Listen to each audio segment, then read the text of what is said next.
Breach, who did you have as having the best overall draft? Look, as we all know, I am a Bengals homer. So the last team I ever want to compliment is the Pittsburgh Steelers. And my God, they absolutely crushed this draft. I like shivered every time they made a pick because I was like, oh my God. They go out and they get Troy Fontenot in the first round. Just okay. Well, their biggest need was on the offensive line. They had to get offensive line. Boom, they do that. Guess what? Still their biggest need. They get Zach Frazier in the second round, who kind of falls in their lap there.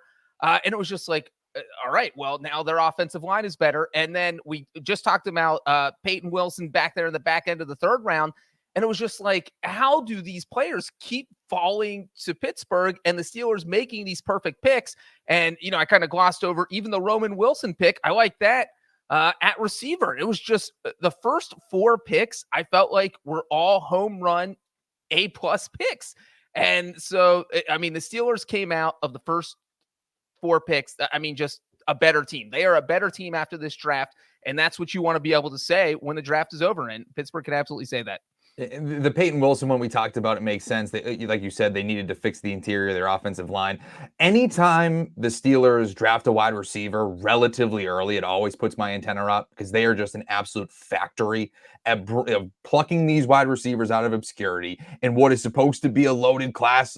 It wouldn't surprise me if somehow they end up with the best wide receiver. I know, that's hyperbole, obviously, like Marvin Harrison Jr. But like, if Roman Wilson ends up being a dude with a capital D, it wouldn't surprise me at all because that's just how the Pittsburgh Steelers operate year after year after year. So I'm with you. I think they had a phenomenal draft. I'm curious to see how all these guys play out.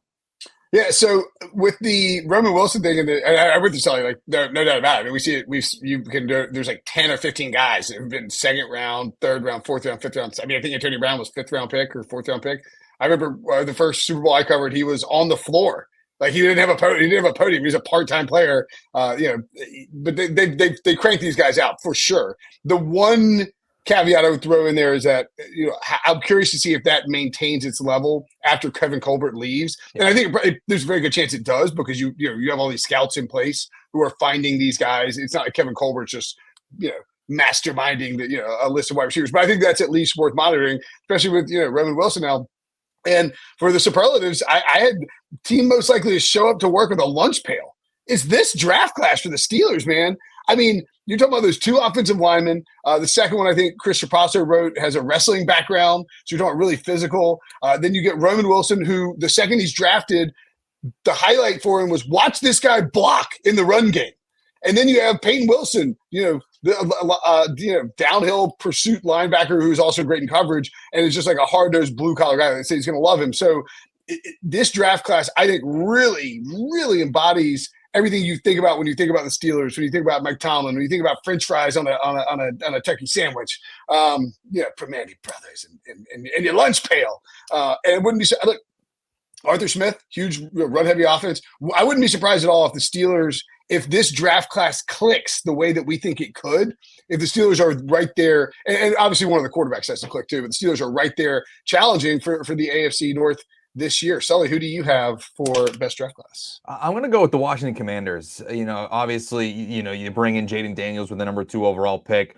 People, Caleb Williams was the consensus number 1, but that doesn't mean that Jaden Daniels wasn't a premier quarterback prospect. I know that some people were talking about Drake May possibly going at 2, but it felt like there was a lot of love for the Heisman Trophy winner. You put him now with Cliff Kingsbury. I really think that you're cooking with gas now. But even go beyond that, Johnny Newton falling out of the first round, you're landing him in the second. I even like the tight end prospect that they brought on, Ben Sinnott out of Kansas State. I think that he's somebody that could prove to be a solid pass-catching option. I know that they have Zach Ertz there as well, but you throw him into the mix as well. I just thought that you brought in a number of playmakers on the first couple of days on both sides of the ball. It was good. It was a good draft overall. Yeah, I would agree with that completely. I think Washington would have been my first choice if I'm going to pick somebody else to talk about, but I think Washington is right there. They added some really nice pieces of the defense. You get Ben. I think it's Ben Sinnott technically, Luke McCaffrey to help out Jaden Daniels as ancillary weapons, along with Ertz, along with Terry McLaurin, along with Jahan Dotson. And I would say this too. One thing to watch for this Washington team, or two things to watch, I guess technically. Adam Peters' first draft as a real general manager after working for years with Kyle Shanahan and and John Lynch and helping to uncover some really nice value later in the draft. Like, how much does that wear off? And then also, Dan Quinn has a lot of say in the personnel stuff. He did in Atlanta. He does here. I think he's less say maybe now than he did in Atlanta. But Dan Quinn's defenses, you think about that defense that went to the Super Bowl with the Falcons, that team had a bunch of late round picks who were impact guys, like second, third, fourth round guys who were impactful on the defense. I think it's worth watching this Commanders defense breach to see how that plays out for this team. Yeah, I mean, definitely a very nice draft for the Commanders. Yeah, I mean, this was a team that had to hit a home run and get that A+ draft because they had 3 second-round picks. You cannot let those go to waste. And it really seems like Dan Quinn said, all right, here's what we're going to do. I understand we need a quarterback. We'll get the quarterback with our second pick, but then we're going defense, and then we're going more defense, and then I don't care what we do after that because I got my 2 defenders. I mean, getting Johnny Newton, we talked about him before the draft, is he was a projected first-round pick. He falls into Washington's lap there early in the second round. I thought that was a huge pickup, and you guys mentioned a lot of the other guys, but this is exactly another lunch pail draft that we kind of talked about with the Steelers, where you bring in those defenders who can contribute right away. So really, I mean, it comes down to how well Jaden Daniels ends up playing, but this does feel like a strong draft class.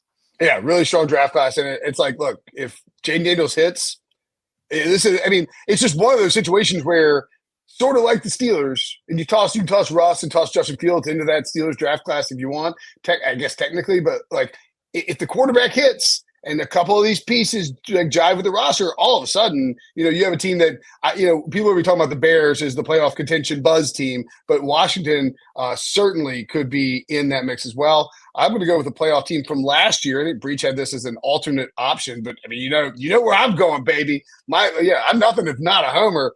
The Los Angeles Rams, first time using a first round pick since 2016. They actually traded away next year's second round pick in order to get the second guy that they got in the draft, but they double dip into Tallahassee, come away with Jared Verse, the edge out of Florida State at 19th overall, and then Braden Fisk, the interior lineman out of FSU. And look, you add in Tyler Davis, who's a 6th-round pick, so a bit of a flyer, but played at Clemson, good defensive, potential like depth of defensive line.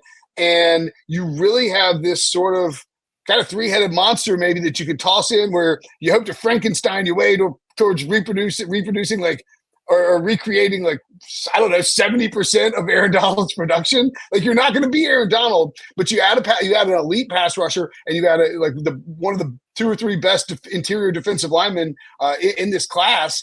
And maybe, just maybe, you can get enough production out of that defense if the offense has a big year that you can be a playoff team again and challenge for. I mean, this is a team that I thought, and I think a lot of people thought could make a deep run in the playoffs at the end of last year. Also worth noting, Sean McVay talked about Blake Corum and basically pegged him, the running back out of Michigan, as kind of a Kyren Williams copycat, which I think speaks to how they want to. I don't think it's going to take away from Kyren Williams' volume so much as they might use Corum to finish out games to ease the burden on Kyren Williams so he's healthy for the end of the year. But I really liked what the Rams did overall. I mean, we were talking about Jared Verse as possible defensive player number 1 to come off the board, and he falls to them at number 19. I mean, yes, he's not the same. He's not applying the same pressure as Aaron Donald in the middle. He's an edge guy, but still, you need to bring in somebody that can pressure the quarterback no matter which way you can do it. The fact that you were able to have somebody like that slide to them at 19, I thought was very, very interesting. And I'm with you with the Corum one. Yeah, it sucks for fantasy football. And, Kyren Williams, you're probably, that moves him down a few draft spots in the summertime. But from a football standpoint, it makes all the sense in the world to keep him fresh. Yeah, and as Brenton noted, I love this draft too. I actually had Steelers, Rams written down because I couldn't decide which one I loved more. I love them for different reasons. Look, the Rams picking at 19th overall, as Brenton mentioned, their first round pick since 2016. And if you would have told the Rams, I'm sure when they got on the clock and saw that 14 offensive players went in the first 14 picks and that they were going to get the 4th pick of defensive players, that they were probably high-fiving, eating cupcakes, celebrating that it could not have fallen any better than it did for this team. And so I feel like Jared Verse is probably the guy at the top of their wish list, and then for him to fall down there, and then for them to go out and get his teammate, as Brinson mentioned, they made a pretty they gave up a lot to move up in the second round to get Braden Fisk, but those are two moves you had to make because you have to figure out a way to replace Aaron Donald. And it feels like they did that. And that really feels like that was their biggest hole. This was a good team last year. They feel even better now. And I don't want to say I'm going to sprinkle some on them to win the NFC West, but man, I feel like they can compete with the 49ers this year.